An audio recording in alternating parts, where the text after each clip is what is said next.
charities. Attention, Radha. Vande Mataram, Vande Mataram, Shashamala Mataram, Vande Mataram, Sukadam Vande Mataram. My country, and I am proud of history and heritage. I shall always try to be worthy of it. I shall you my parents to my country and my people. I pledge my devotion in their well-being and prosperity, along life, my happiness. Good morning, students. So, గత వారం నుంచి మీకు holidays అయింది వచ్చాం కానీ నాకు మాత్రం holidays లేదు. వారం నుంచి జిఎస్టీ పైన ఒకటే టెలికాన్ఫరెన్స్, వీడియో కాన్ఫరెన్స్, అండ్ నిన్న మాత్రం జేడీ గారు స్పష్టంగా ఆర్డర్స్ ఇచ్చారు. ఈరోజు మార్నింగ్ ఈ విధంగా చేసి అవేర్నెస్ కల్పించమని. దానికి మన సెక్రటరీ గారు సార్ పేరు సార్ ఫ్రంట్ ప్లీజ్ వాళ్ళు అలా చేశారు. మనకి నైట్ నుంచి మా వారితో కమ్యూనికేషన్ అవుతూనే ఉన్నాను. ఏ వస్తువుల పైన ఎక్కడ ఏ విధంగా తగ్గించారు అనేది మీకు స్టూడెంట్స్గా ఎక్స్ప్లెయిన్ చేయమని చెప్పడం జరిగింది. చార్టర్డ్ అకౌంట్ గారు వస్తున్నారు. వాళ్ళు ఆల్రెడీ మనం డిక్లేర్ చేశాము, జేడీ గారు కూడా చెప్పేశాము. ఏ వస్తువుల పైన జీఎస్టీ తగ్గింది, ప్రజల పైన ఎంత భారం తగ్గింది. మనకి ఒకే 15 డేస్లోనే మనకి కారు పైన దాదాపుగా ₹1,00,000 తగ్గించేశారు. ఆ విధంగా జిఎస్టీ తగ్గించడం వల్ల పన్ను కొన్ని భారం తగ్గినాయి మన పైన. ఆ వచ్చిన స్టేట్ జిఎస్టీని డెవలప్మెంట్ కోసం గవర్నమెంట్ ఆఫ్ ఏపీ యూజ్ చేస్తుంది. ఆ విషయాలు మీకు తెలియజేయాలనే ఉద్దేశంతో సార్ గారు ఇక్కడికి వచ్చారు, మోహన్ కృష్ణ గారు. అదేవిధంగా మధ్యాహ్నం కూడా మనకు 3 to 4 చెప్పాను కదా. మనం చూస్తున్నాము జిఎస్టీ గురించి. మన గౌరవనీయులైన ప్రధానమంత్రి నరేంద్ర మోడీ గారు చాలా వరకు తగ్గించారు గూడ్స్ అండ్ సర్వీసెస్ ట్యాక్స్. దీంట్లో మనకి నిత్యావసర వస్తువులు ఉంటాయంట. నిత్యావసర వస్తువులు తగ్గినాయి, దుస్తుల మీద కూడా భారీగా తగ్గించడం జరిగింది. మరియు హెల్త్ ప్రోడక్ట్స్ అంటే మెడిసిన్స్ దాని మీద నిల్ చేసేసారు.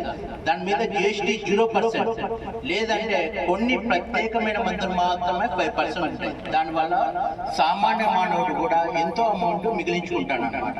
అతని దుర్భర పరిస్థితి నుంచి సేవ్ అవుతాడు. ప్లస్ మనకి నిత్యావసర వస్తువులు మీరు చూడొచ్చు అన్నమాట. పాదరక్షలు, బట్టలు, శారీస్, ఇవన్నీ క్లాతింగ్, మెడిసిన్స్ ఇవన్నీ నీల్గా చేశారు. కొన్ని వస్త్రాలు ఇట్లాంటి 5% చేశారు. మళ్ళా tractors, high voltage CC 150cc vehicles ఇట్లాంటివి చాలా వరకు తగ్గించారు. Okay students. సార్ మల్లికార్జున గారు రండి, మీ సబ్జెక్ట్ మీరు మాట్లాడాలి. బెస్ట్ టీచర్ అవార్డ్స్ వచ్చాయి and life time achievement awards వచ్చాయి. మన రామకృష్ణ సార్ గారు, శేఖర్ సార్ గారు అండ్ మన మల్లికార్జున సార్ గారు కూడా టీజీవీ కళాక్షేత్రంలో రాత్రి జరిగిన ఫంక్షన్లో సన్మానం చేయడం జరిగింది. అందరికీ శుభోదయం. అందరికీ సెలవులు అన్నీ హ్యాపీగా ఎంజాయ్మెంట్ చేసుకొని అందరు ఈరోజు కాలేజీకి వచ్చారు. సరే, ఈరోజు మనకి జిఎస్టీ అంటే ఏమిటి, అసలు జిఎస్టీ ఎందుకు ఉపయోగిస్తాం తెలుసుకుందాం. అంటే చాలా మంది పేదవాళ్ళు, మధ్యతరగతి కుటుంబాలు చాలా మంది ఉన్నారు. అంటే వస్తువు మీద మనం కొనడానికి పోయినప్పుడు ఏదైనా ₹100 వస్తువు కొన్నామంటే సరుకులు, సర్వీస్ అంటే సేవ, అంటే సరుకుల మీద మనకి పన్ను. కాబట్టి అటువంటి లేకుండా అంటే ప్రతి ఒక్కరి సరుకులు మరియు సేవ మీద పన్ను.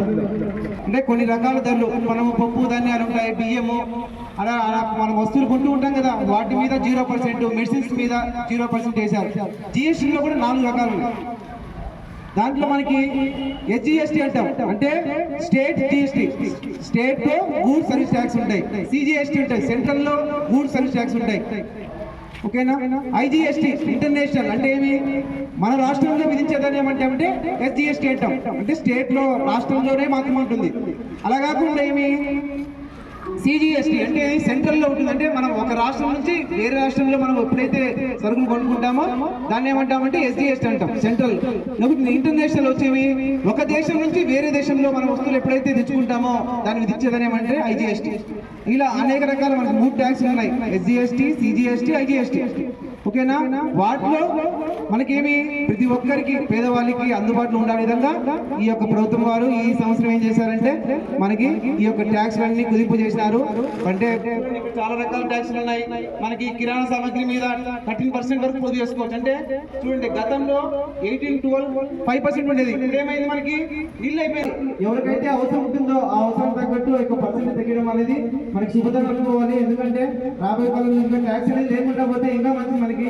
ఎందుకంటే ఒక వస్తువు ఎక్కువ ధరకి మనకి అందుబాటులో తీశారంటే హ్యాపీగా మనం సంతోషంగా అందరూ పేద మధ్య తరగతి కుటుంబాలు అందరూ దానికి ఎస్జిఎస్టీ ఎంత వేస్తున్నారు అనేది మనం చూసుకోవాలి. క్యాల్కులేట్ చేయాలంటే ఫస్ట్ మనం ఏం చేయాలంటే వస్తు ధర ఈక్వల్ పన్ను ఇంటూ పర్సెంట్ వేసుకోవాలి. అంటే ఏమి, సపోజ్ వస్తు ధర వచ్చి 100 రూపాయలు అనుకుందాం, పన్ను ధర 5% అనుకుందాం. 100 రూపాయలు ఇంటూ 5/100 దాన్ని క్యాల్కులేట్ చేస్తే ఎంత వస్తుంది మనకి? 5 రూపీస్ వస్తుంది. అంటే ఒక 100 రూపాయలు పెట్టి ఒక వస్తువు కొనుక్కున్నామంటే దానికి 5% ట్యాక్స్ అంటే 5 రూపీస్, 10% అంటే 10 రూపాయలు, 20% అంటే 20 రూపీస్, అంటే అదనంగా పడుతుంది మనకి. అటువంటి జిఎస్టీ లేకపోవడం అనేది మనం శుభతరం అనుకోవాలి. ఇటువంటి అవకాశం కల్పించినందుకు ప్రధానమంత్రి గారికి, మనకి దేశం వారికి అందరికీ శుభాకాంక్షలు చేస్తున్నాం. ఎందుకంటే ప్రతి ఒక్కరు పేదవాళ్ళు కావచ్చు, మధ్యతరగతి వాళ్ళు కావచ్చు, అందరూ వస్తువులు కొనుక్కోవడానికి. ఎందుకంటే మనం ఎక్కువగా మెడిసిన్స్ వాడుతుంటాం, మందులు వాడుతుంటాం. మనం ప్రతి ఒక్కరికి ఇప్పుడు ఉన్న రోగాలు ఎందుకంటే కేంద్ర ప్రభుత్వమైన రాష్ట్ర ప్రజా సంక్షేమం కోసం పాటుపడినప్పుడే వాటికి మనుగడ ఉంటుంది. అందుకు నిదర్శనమే నేడు కేంద్రంలో రాష్ట్రంలో ఉన్నటువంటి ప్రభుత్వాలు వాటి యొక్క సంస్కరణలు. ఒకప్పుడు పన్నులు వివిధ రకాలుగా విధించేవారు. ఎవరు తోచినంతగా వాళ్ళు, రాష్ట్ర ప్రభుత్వాలు అయితేనేమి ఇతర సంస్థలు అయితేనేమి, అన్నిటినీ ఒకే గొడుగు తీసుకురావాలని 101వ రాజ్యాంగ సవరణ ద్వారా 2016లో జిఎస్టీ అనే ఒక బిల్లును ప్రవేశపెట్టి కేంద్ర రాష్ట్ర ప్రభుత్వాలు ఉమ్మడిగా పరోక్ష పన్నును విధించినట్లయితే సరళీకృతంగా ఉంటుంది. అందులో కొంత మనం కట్టే పన్నులో కొంత రాష్ట్ర ప్రభుత్వానికి, కొంత కేంద్ర ప్రభుత్వానికి వెళ్తుంది. మరి ఈ డబ్బు వచ్చిన డబ్బు జిఎస్టీ ప్రజల డబ్బే కదా, మరి ఏమవుతుంది అని చెప్తే మన యొక్క ఆర్థిక శాఖ మంత్రులు, కేంద్రంలో ఉన్నటువంటి మంచి విఘ్నత ఉన్నటువంటి పరిపాలనా దక్షత ఉన్నటువంటి ఒక లేడీ ఎవరంటే మీ అందరికి తెలిసింది, మన తెలుగు జాతి సరైన రక్షణ ఉండేది కాదు, సరైన ఆయుధాలు ఉండేది కాదు, సరైన ఉండేది కాదు. నిత్యం వారికి హెలికాప్టర్ల ద్వారా నిత్యం ఫుడ్ అందిస్తున్నాం ప్రజల నుంచి వచ్చిన జిఎస్టీ ద్వారా. అధునాతన ఆయుధాలను మరి దేశ రక్షణ కోసం మేము కలిగి ఉన్నాం అని చెప్పి చెప్తున్నారు. అలాగే ఒక పాండమిక్ వచ్చింది 2021, ఆ ప్రాంతంలో 2 సార్లు అందరికీ తెలిసిందే, అది కరోనా. మరి కరోనా బారిన పడినటువంటి ప్రజలు ఒక వాల్యూమ్ ఇంజెక్షన్ తీసుకోవాలా, టీకా తీసుకోవాలా కరోనా అంటే డబ్బున్న వాళ్ళ 2500, ఒకప్పుడు 5000 దాకా కూడా ఉంది, చెల్లించగలరు. వాట్ అబౌట్ కామన్ పీపుల్ అని చెప్పి ఈ విధంగా జిఎస్టీ ద్వారా వచ్చిన ప్రజల కోసమే ఖర్చు పెడతామని యావత్ దేశంలో అనేక కోట్ల ప్రజానికానికి, ధనిక పేద మధ్య తరగతి అనే తేడా లేకుండా అందరికీ మరి కేంద్ర ప్రభుత్వము